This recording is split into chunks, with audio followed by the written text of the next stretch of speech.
from here, obviously, I'm looking to flare. Do I need more? Yeah, you want to make your... And this is how I'm progressing 1 week on. What's going on YouTube? It's Jason and welcome to week number 30 of my Razor Sharp series. All of the hard work comes down to this. In 6 days, I will be stepping on stage. In this video, I'll take you through my strategy, my training, and also my nutrition leading up to what's called peak week. But first, it's Monday. Let's go and get weighed. So Monday morning weigh-in is 81.1, so 0.6 or so up from last week, but I have carved up yesterday. Before a competition, I use a carb cycling strategy called front loading, which essentially means that you raise your carbohydrates quite a lot and then you taper them down closer to the show. Some people do this the other way around, but I find it's too risky. If I spill over, I want enough time to pull things back. And then the day before the show, depending on how I'm looking, I'll raise my carbs again. Anyways, let's do a quick flexed physique update.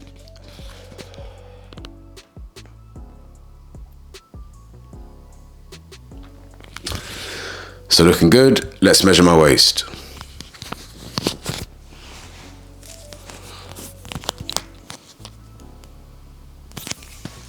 Nice, so 29.5, 0.25 down from last week. Just got to keep pushing and be as close to 29 as possible on the day. Let's get on with the week. So we are in peak week. This is a phrase that bodybuilders use to describe the week leading up to show. This week, if done properly, can sharpen and tighten your physique. But just to be very clear, this is not a magic pill. If you're too fat, it's not going to work. You have to be lean enough for the manipulations to be visible. So what I'm going to do Monday to Thursday is run a carb depletion. Now in my world, depleted carbs are like 100 to 125 grams. That is really low. I normally adopt a higher carb approach of like 350 to 400. So this for me will be pretty much scraping the barrel. Anyways, Monday to Thursday is going to be that to really dry out the physique and empty the carbs from my muscles. And then on Friday, I'll be seeing how my physique looks and then increasing my carbs depending on how my physique looks. And then on show day, if done properly, that should produce a fuller and tighter look. On stage, I'm going to be judged not just on my conditioning, but also how my muscles press against the skin. This is what bodybuilders say is when the muscles pop. From past experience, I find this whole week rests on how well I navigate my low days. Essentially, can I stick to an aggressive calorie deficit? And for me, I find the easiest way to do this is by keeping nutrition straightforward and boring. So meal 1 is going to be halloumi and spinach. Meal 2 is going to be an omelette with kale. Meal 3 is going to be the lean 3% burgers with romaine lettuce and a single wholemeal roll with a little bit of ketchup because I can't do dry food. Meal 4 is going to be long grain rice with chicken breast and broccoli. Well, jollof with chicken breast, broccoli, and again, a tiny bit of shiitake. I'm still gonna have 2 or 3 portions of fruit throughout the day because I need to get my micronutrients. So just on my way to the gym now to train full body.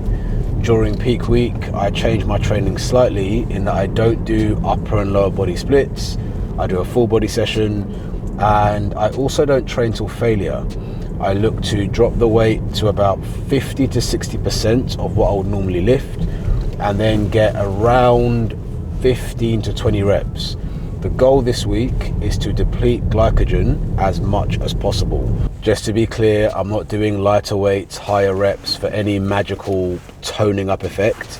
A lot of people think that to get lean and cut, you have to lift light weights and do high reps, and to get strong and big, you have to lift heavy weights. It doesn't really work that way. Also, I thought it'd be good to clarify something about my motivation to compete, as a number of people have asked me about it this week. In my last video, if you remember, I said that I couldn't really be asked and I was looking forward to getting the show over with.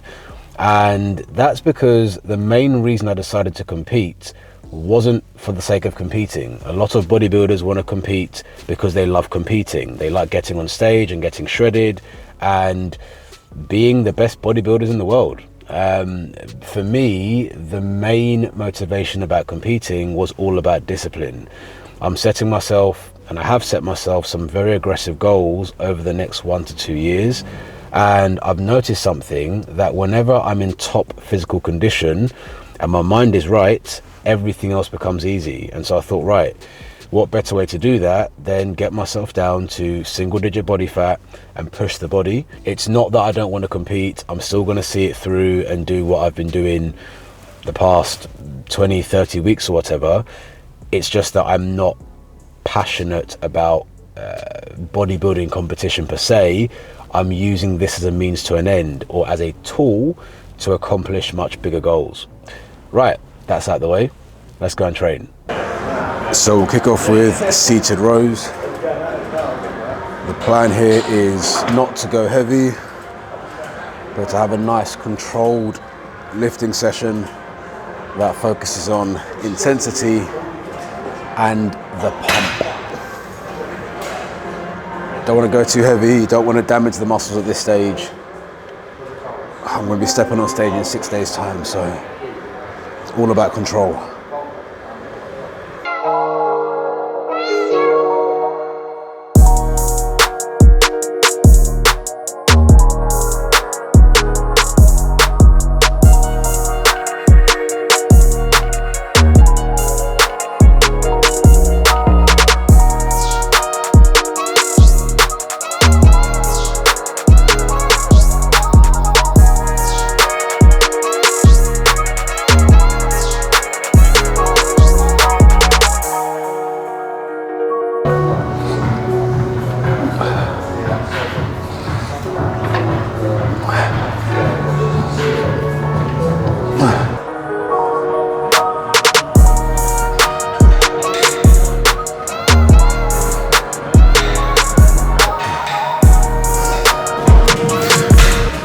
In terms of volume, this is when I'll have my most energy throughout the week, because my carb up day was yesterday. So these weights will be the highest today, and they'll probably start to taper off throughout the week.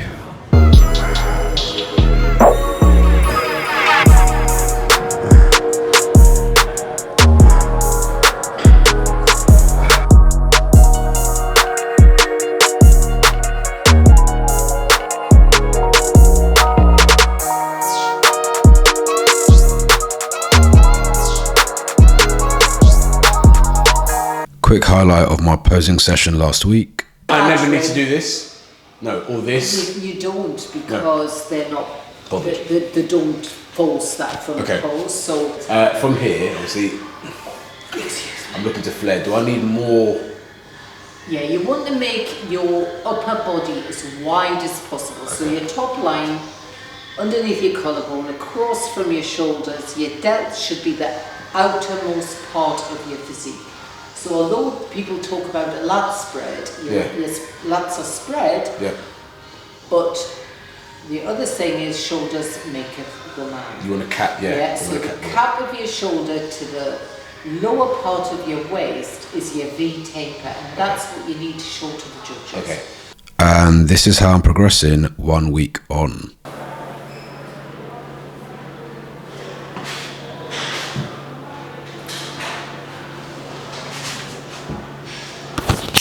So normally, if it was wider, I'd put my arms out like that, and then press down.